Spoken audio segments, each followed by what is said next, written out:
Ang mabuting balita ng Panginoon ayon kay San Marcos.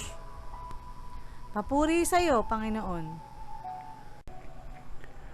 Noong panahong iyon, nagsalita si Pedro kay Jesus, "Tingnan po ninyo, iniwan namin ang lahat at kami sumunod sa inyo."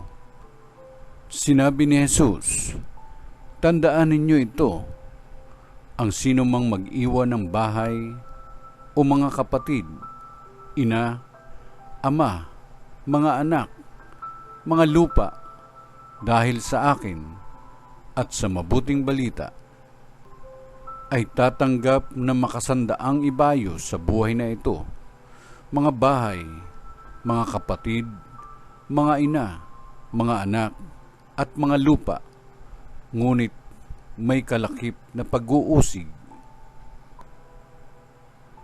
At sa kabilang buhay ay magkakaroon ng buhay na walang hanggan, ngunit maraming nauuna na magiging huli, at maraming nahuhuli na magiging una."